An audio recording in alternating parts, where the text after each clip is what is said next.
बात उस वक्त की है कि एक गांव में एक किसान रहा करता था। वो किसान बुजुर्ग हो चला था और उसके 3 बेटे थे जो कि हट्टा कट्टा और जवान थे। पर अफसोस की बात ये थी कि तीनों ही बेटे बहुत ही लापरवाह और कामचोर किस्म के थे। वो अपने बाप का हाथ बिल्कुल भी न बटाते थे।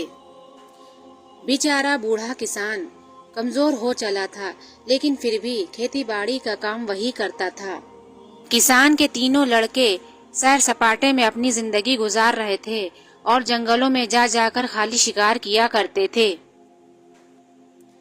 बात उस दिन की है कि किसान ने एक दिन अपने तीनों बेटों को बुलाया और उनसे कहा कि बेटे, तुम मेरे साथ खेतों में काम करने के लिए चला करो, मैं अब बूढ़ा हो चला हूँ। किसान की ये बात सुनकर बेटों ने कुछ न जवाब दिया। फिर रात हो गई और किसान सोचते सोचते सो गया कि बेटे उसकी बात मानेंगे कि नहीं। जब अगले दिन सुबह होती है तो किसान खुद अकेले खेतों में काम करने के लिए चला जाता है, लेकिन कुछ ही देर में वो देखता है कि उसके बेटे खेतों पर आ रहे हैं। किसान के बेटे किसान के लिए खाना लेकर आए होते हैं, तो किसान और उनके बेटे एक पेड़ के नीचे बैठकर खाना खाने लगते हैं। किसान के तीनों बेटे उसकी कोई मदद न करते हैं और घर वापस आ जाते हैं। उस शाम को किसान को अपने बेटों पर बहुत गुस्सा आता है और वो शाम को आकर अपने बेटों पर बहुत गुस्सा उतारता है कि तुम तीनों बेटे मेरे किसी भी काम के ना हो। अपने बेटियों को डांटने के बाद किसान जाकर अपने कमरे में लेट जाता है और वो बहुत बेहद अफसोस के साथ अपने लड़कों के बारे में सोच रहा होता है कि मेरी जिंदगी के बाद मेरे लड़कों का क्या होगा। अगले दिन जब किसान खेत पर पहुंचता है तो वहां खड़े लोगों से पूछता है, क्या मेरे बेटे काम करने के लिए इधर आए हैं? तो वहां खड़े लोग कहते हैं, नहीं, आपके कोई भी बेटे काम करने के लिए नहीं आए, क्योंकि किसान के तीनों बेटे शहर की तरफ जा चुके थे। उन तीनों को अपने बाप की बात बहुत ज्यादा बुरी लगी थी, तो वो लोग शहर चले गए थे अपने घर को छोड़कर।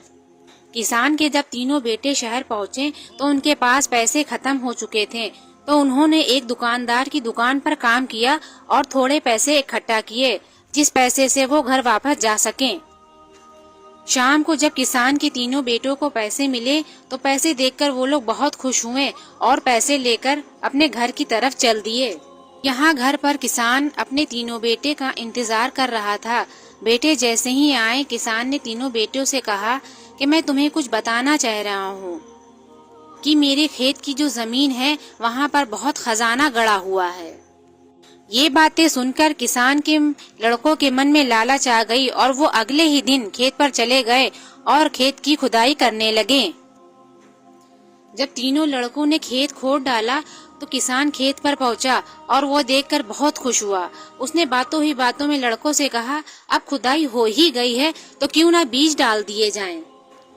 इसके बाद किसान के बेटों ने खेतों में बीज डाल दिए और इत्तेफाक से उस बीज से इतनी अच्छी फसल हुई कि उन लोगों को बहुत फायदा हुआ। उन्हीं पैसों से किसान ने अपने तीनों बेटों की शादियां कर दी। धीरे धीरे वक्त गुजरता जा रहा था। एक दिन किसान दुनिया से रुखसत हो चला। किसान के जाने के बाद तीनों बेटे खेतों में काम करने लगे, पर वो लोग ये सोचते थे कि मेरे अब्बा हुजूर ने जो ये बताया है कि खेतों में खजाना है, तो खजाना तो कहीं दिखा ही नहीं। वो ये सोचकर बहुत अफसोस के साथ बैठ गए। एक दिन किसान के लड़के घर आए और उन्होंने सारी बात अपनी अम्मी से बताई कि अब्बा हुजूर तो ये कह कर गए थे कि खेतों के नीचे खजाना है और हम लोग इतने दिनों से काम कर रहे हैं और खजाना तो दिख ही नहीं रहा है। लड़कों की ये बात सुनकर उनकी अम्मी मुस्कुराई और उन्होंने कहा, तुमने अपने बाप की बात का मतलब नहीं समझा। खजाने से मतलब उनका सोने चांदी से नहीं था। उनका मतलब ये था कि खेतों में काम करने से जो फसल उगेगी और उस फसल से जो फायदा होगा वही तुम लोगों के लिए खजाना है। माँ की ये बात सुनकर किसान के तीनों बेटे सोच में पड़ गए और उन्होंने ये कहा कि सही बात, हमारे बाप हमारी अपनी जिंदगी में हम लोगों को कितनी अच्छी सीख देते थे और हम लोग उनकी बात को ध्यान से नहीं सुनते थे। तो मेरे दोस्तों, हम सभी को अपनी जिंदगियों में अपने माँ बाप की बातों को मानना चाहिए, क्योंकि माँ बाप की बात नसीहत से भरी होती है जो कि हमारी जिंदगी में काम आती है।